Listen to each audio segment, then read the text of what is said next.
Quelle est la différence entre une silhouette en 8 et une silhouette en X?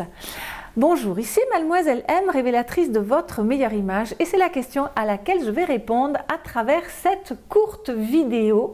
Mais tout d'abord, vous le savez, j'aime bien vous remercier pour vos partages, vos likes, vos commentaires, vos suggestions et bien sûr vos abonnements, parce que je trouve que la beauté et l'harmonie pour une femme, c'est un droit de naissance et donc nous devons partager tout cela au plus grand nombre autour de nous.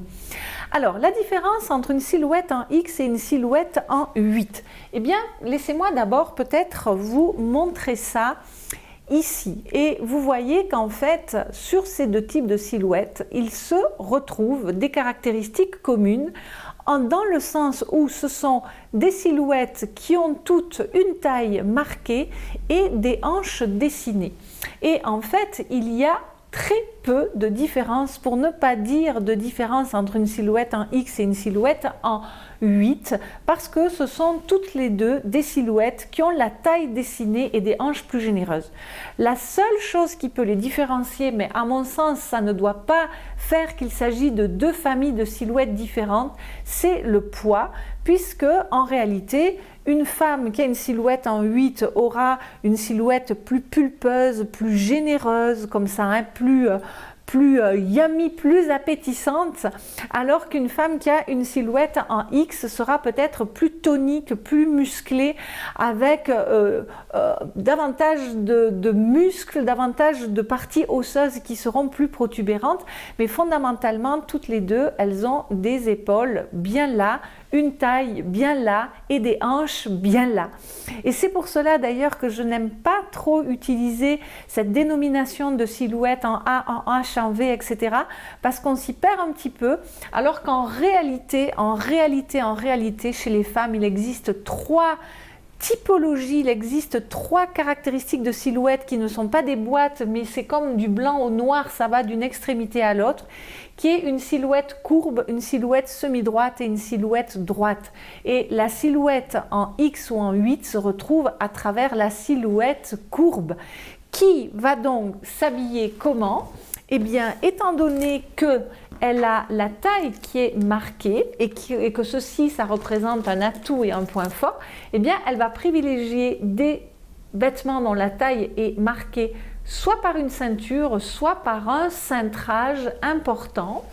Et donc, cette femme va marquer comme ceci sa taille, et par contre, comme elle a besoin de tissu sous la taille pour accommoder les centimètres complémentaires, eh bien elle a besoin de porter des vêtements qui vont présenter une certaine ampleur, une certaine fluidité sur le bas du corps, de façon à accommoder l'excès de chair supplémentaire et de façon également à faire en sorte que sous l'ampleur du tissu, eh bien, les hanches paraissent plus étroites. Vous voyez, c'est-à-dire qu'on va apporter un petit peu de volume et par comparaison, par relativité, eh bien, les hanches paraîtront plus étroites.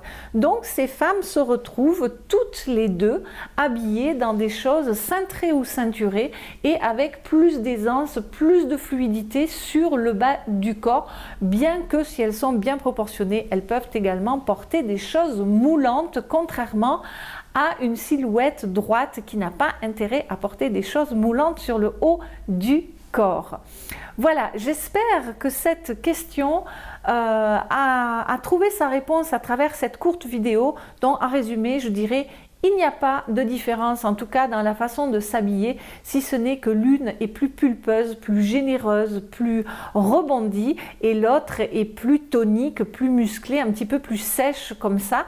Mais fondamentalement, elles vont s'habiller de la même façon, d'où l'intérêt de ne pas utiliser ces lettres de l'alphabet, mais d'avoir quelque chose qui se rapproche plus de la réalité et qui ne prenne pas en compte le poids, parce que je vous assure que lorsque vous avez une silhouette droite ou une silhouette courbe, eh bien vous pouvez perdre un os ou mettre tous les kilos que vous voudrez, votre morphologie ne change pas, parce que ça dépend de notre constitution, de notre masse graisseuse, de notre constitution osseuse et ainsi de suite. Voilà.